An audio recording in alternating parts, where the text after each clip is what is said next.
I loved you on stage downstairs giving your wife a shout out. Oh, yeah, yeah. You know, I don't get to see her much, you know, when we see you, and it was cool to see her here also supporting you. I know that means a lot to you.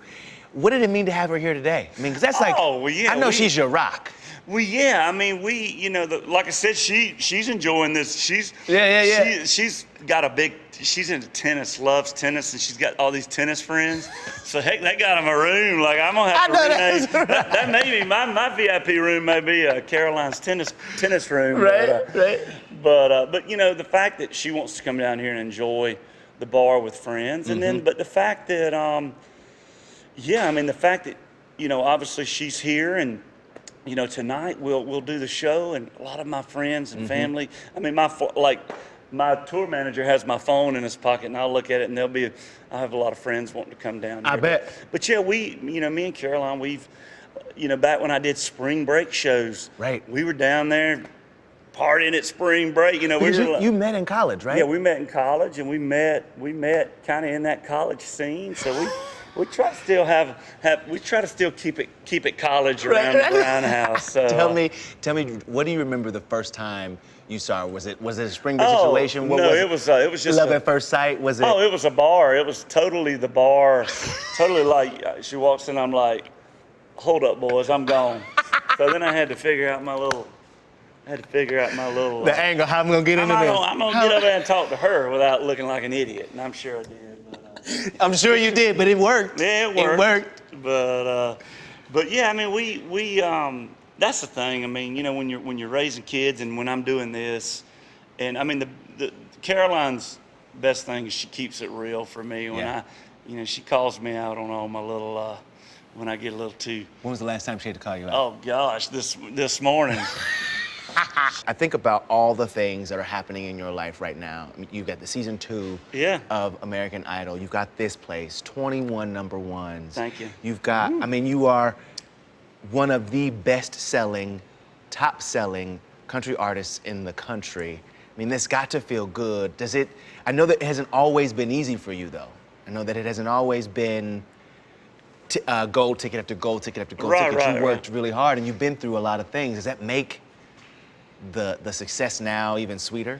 Well, yeah, I mean, with all the stuff that, you know, and, you know, with the losses that my family's endured, I mean, that's what our family really tries to get good about, is when good things are happening, make sure you celebrate them. Yeah. Celebrate them. Don't, you know, understand that gather around the Sunday night supper table and love on one another and enjoy things. And you know, I'll have a family member call needing something, and I'm like, baby, go send the plane down there to get them, and let's have Sunday night together. I mean, you know, we really, you know, it's still challenging. I mean, when I have to look at my American Idol schedule on top of touring, and then, you know, doing other things like this, my wife and I have to sit down and work out the schedule, and then we've got to work out where our children are going to play baseball and football and getting them here.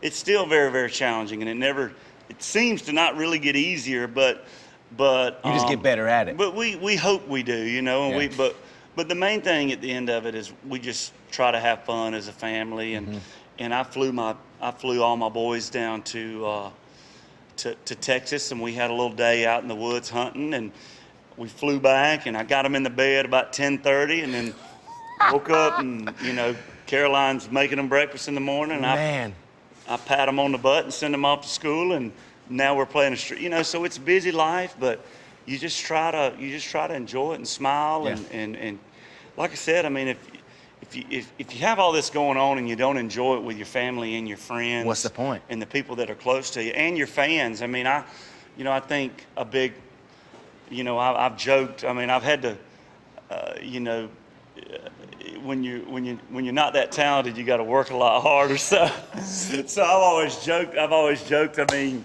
you know, I just always try to make all my experience with my fans, you know, just hopefully even a little more special, and to make up for lack of talent. Get out of here.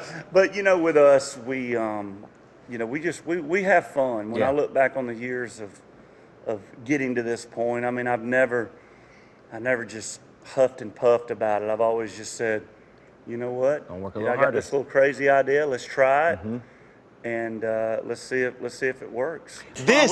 We've had some fun with that You've had wax some figure. fun with this place, Luke. Yeah, we're having fun. Luke's 32 Bridge Food and drink, baby. on Broadway. On Broadway. That's gotta feel good. I made it big. You made Mama, we made it. Yeah, we done made it.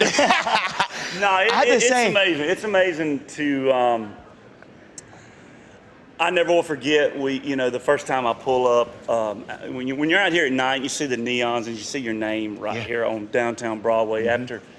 After stumbling up and down these streets for a few years, and now to have a bar down here and fans can come out and have fun, it's pretty surreal. And what's I've already enjoyed it, and my friends and family and people that work for me, they're enjoying it, but we're only this is the grand opening. So this is the beginning. When I look years and years down the road, how much fun and how many cool experiences, and I mean it's going to be, it's. Well, I want to see more of it, man. Yeah, and I never really get to go sit on a stage, just me and my guitar in like a bar. So to be able to pop in down here and just try out new songs. So is that your way of letting people know there will be time to time where you would just pop up on somebody? You never know when I will have to pass a tip jar around and pay off some bills or two. A fish stocking at one of my ponds. I want to see more of it. Let's take a trip upstairs, yeah?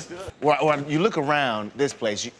I wouldn't have pegged you necessarily for a dance floor having type. And I mean, it just goes and it goes. You gotta have a dance. You gotta have some people to bump some music. Right. Yeah.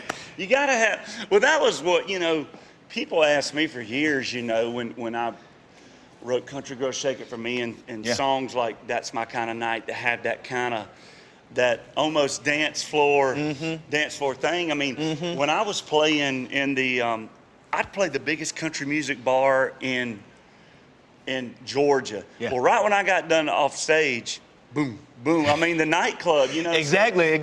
So I think that's where music has evolved, for everyone. I mean, I think country music can be played in the same playlist with, pop, hip hop, Florida, and stuff like that. And I've seen it work in my shows, and I think, this dance floor here is just another way for people to come in and have a good time. If they're in one section of the bar and they're hearing old classic country, and then they want to go hear classic country and drink a beer, but then they want to come over here and get a vodka, get a big bottle of vodka set up and come act like they're in Vegas. Do the In My Feelings challenge. A little kiki.